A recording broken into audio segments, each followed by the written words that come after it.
Bonjour à toutes et à tous.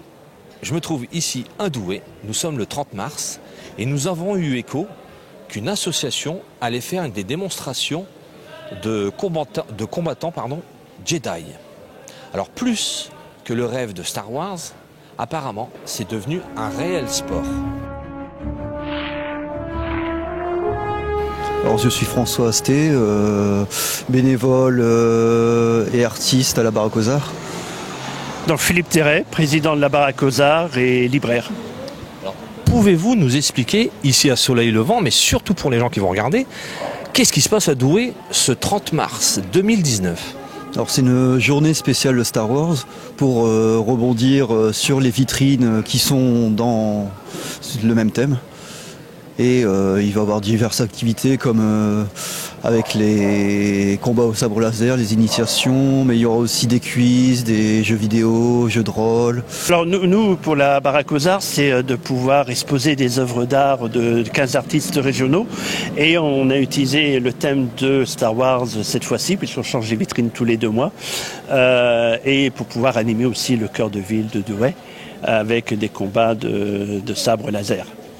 Alors j'ai appris par une petite interview en off que c'était devenu un sport officiel depuis un mois. Oui, officiel à Douai, mais c'est un sport depuis quelques années si je ne me trompe pas. Sur les souvenirs aussi, les films Star Wars, c'est quand même intemporel, c'est depuis 1977. Il y a toutes les générations qui sont forcément impactées par Star Wars.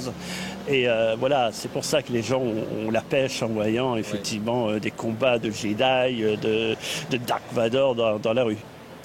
Alors comment vous voyez l'avenir de ce sport finalement ? Ça va évoluer, il va y avoir plus en plus de clubs, plus en plus de cercles d'escrime qui vont proposer aussi combat au sabre laser, initiation, etc. Et ça va faire qu'évoluer. Parce que finalement, nous qui réalisons des courts-métrages, ça ouvre plein de perspectives parce que pendant que toute l'année vous vous entraînez au sabre laser, il suffit d'avoir un scénario qui concerne ce monde gestuel, finalement vous êtes prêts ? Oui, ça pourra servir pour le cinéma par rapport aux chorégraphies, par rapport à certaines scènes de combat par exemple, tout ça quoi. Alors qu'est-ce que le public peut trouver, en tout cas dans ce thème-là, aujourd'hui dans votre librairie ?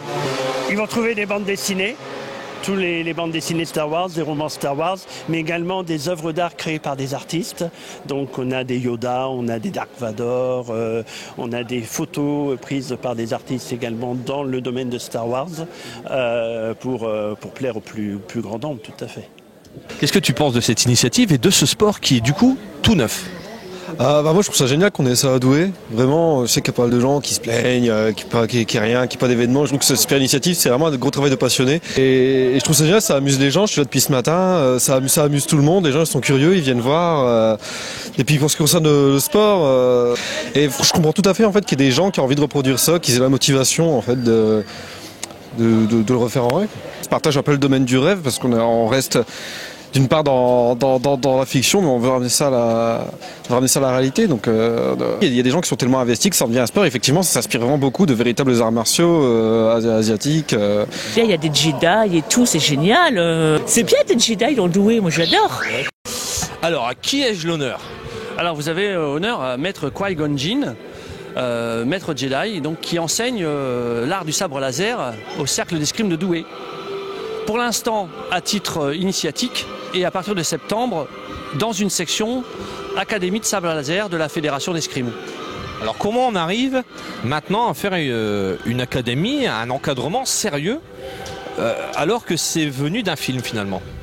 En fait, le fait que la saga perdure depuis une trentaine d'années a fait que, au niveau des activités sportives, ça s'est démocratisé. De plus en plus de gens se sont mis à pratiquer l'escrime un peu à tort et à travers, on va dire, dans différentes sections. Et la Fédération d'escrime a voulu encadrer l'activité qui a été déclarée sport il n'y a pas très longtemps, donc début d'année 2019, et donc a érigé un système de règles, de fonctionnalités et de démarches de manière à ce que ce soit bien ciblé, bien encadré. Voilà. Toujours radieux. De toute façon, au niveau de la timeline Disney et Star Wars, elle va perdurer puisqu'il y a des projets qui sont en cours. Après, est-ce qu'il y aura beaucoup de Jedi? On ne sait pas. Est-ce qu'il y aura beaucoup de Sith? On espère que non, parce qu'il faut qu'on les combatte. Et donc, c'est pour ça que l'Académie est créée. C'est pour qu'on puisse donc faire perdurer l'art du sabre laser. Alors, c'est un sport. Déjà, c'est un sport. Donc, il y a des techniques, il y a des manières de le porter, il y a des manières de faire les attaques, de parer, etc., qu'on enseigne, de manière à ce que ça corresponde au règlement qui a été érigé par la fédération. Ce qui, en fait, à la fin, se concrétise par du combat en mode duel. Il y a 4 sections en fait qui existent au niveau de l'Académie de sabre laser. Le combat duel, qui est très réglementé. Le kata technique, qui ressemble un peu au kata qu'on a au niveau de l'aïkido, etc. Le combat chorégraphié, où on a donc un partenaire avec lequel on peut échanger des coups. Et le combat par équipe, qui est une variation du combat par duel. D'accord. Eh ben, on vous remercie et bonne continuation. Alors, comment on peut dire à bientôt version Jedi? Que la force soit avec vous. Bon bah voilà, il n'y a rien d'autre à ajouter. C'est cool, je trouve, de passer d'une animation qu'on regarde sur un siège, sur son divan, au cinéma, et de passer à une salle de sport où on peut pratiquer le sabre laser. Bonne continuation à l'association et surtout que la force soit avec vous. C'était Soleil Levant Réalisation ici à Douai le 30 mars 2019. Merci à Dylan qui cadrait et à bientôt.